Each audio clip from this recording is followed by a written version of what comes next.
Want to stay ahead of the game but you're too bored to read long patch notes? Don't worry, I've got you covered. Hey guys, what's up? We've got an update on the official server, and here's a quick recap of what happened. Let's kick things off with Argus, starting with his new ultimate. So just like before, he gains that immunity when using the skill. But there's a new feature where the duration of the ultimate is extended if he takes fatal damage. Watch this. So this one lasted for 4 seconds. It's short because I didn't receive any damage that may kill me. Now let's do it again, but this time I'll take damage from the tower. See that? The ultimate lasted longer because I received damage that can kill me. With this feature, you don't need to use the ultimate right when you're about to die. You can use it earlier without waiting for your HP to go down. As part of the adjustment, the skill's cooldown is now longer compared to its old version. The upside is that if you don't receive fatal damage, the cooldown is reduced by half. Another feature is the extra damage when you use the skill. Enemies around you will receive damage when using his ultimate, perfect for team fights. Next is his passive skill where the heal is lowered by 50 points. But you will now gain more Malice energy for every critical strikes. That means critical build is a must for Argus right now. And his passive gained a higher base damage of 30 points, which will improve his early game potential. His second skill will now give you a full energy bar, and you can store it for the next basic attack. That means you can activate 2 passive attacks consecutively, just like this. The trick is to make sure your energy is full and then use second skill to add another one. From there, you can activate 2 enhanced basic attacks. So based on these changes, I think they've improved his early game damage. The double passive and extra damage from his ultimate will give him a bit of burst damage. One thing that was removed was the improved energy regen. Regen will be slower unless you build critical build. What can our Argus players say about these changes? Is it good or bad? Next are the changes on Sun. First, let's talk about the positive ones. The cooldown of his first and second skills is now 2 seconds shorter in the late game, and the second skill no longer stops on the first hero it hits. That means you can easily escape enemies with his second skill. His third skill now has higher damage and a new slow effect of 20%. And if his clones use the skill, the slow effect will stack. That's a 60% slow effect when combined with his clones. To balance this, the cooldown has been reduced by 2 seconds.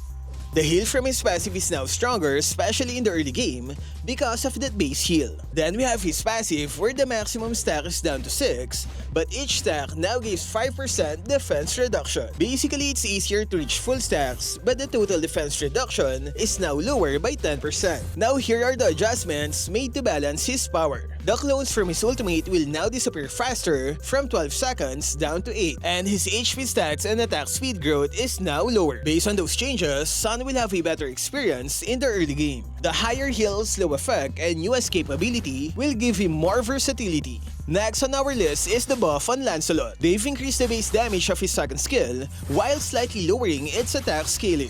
This will improve his early game as well as help in clearing the jungle camps faster at the start of the game. Time to wake up, Lancelot players!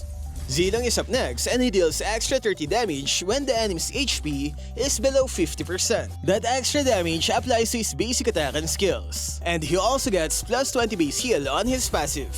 The downside is his ultimate where they've lowered its attack speed by 10 to 20%. But don't worry, you've got a new item effect that will compensate for that lost attack speed. More on that later. Next is the buff on Irrital. Her ultimate's basic attack now has a higher base damage in the mid to late game. That's an extra 40 to 80 points when the skill reaches level 2 and 3. Is it enough to replace the nerfed Bruno on this patch? We'll see in a few weeks. Next is the buff on Karrie. Her ultimate's basic attack gets an extra 40 base damage. That's 40 damage per hit from her double light wheels. She can probably add a couple of defense items to her build and still hurt. Maybe 3 attack speed items and then 2 for defense. Her passive true damage plus the new 40 base damage is enough to shred those tanky heroes.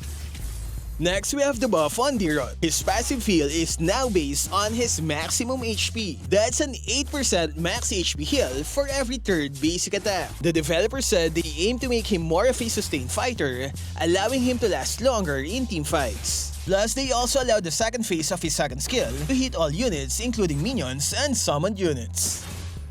Next is the buff on Harriet, where his dash speed is greatly increased. Can you feel how fast he can dash right now? To balance, they had to make some adjustments. The dash distance of his second skill is now shorter.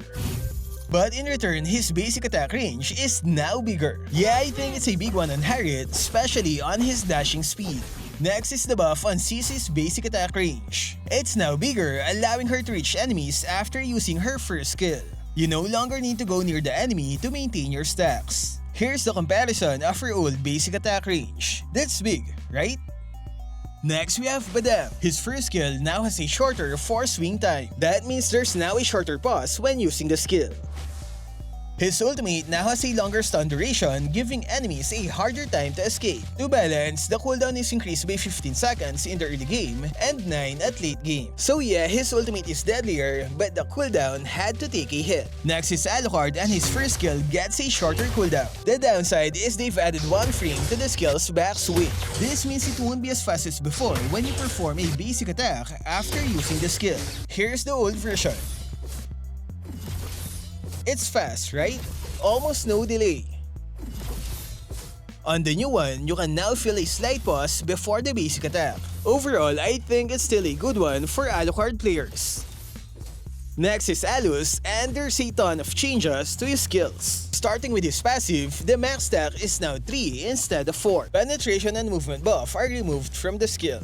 Skill 2 will now slow enemies for 3 seconds. Plus, it has a new feature that deals HP-based damage when used during a full stack passive. This gives him a chance to fight against those tanky enemies. And he can now heal when hitting minions.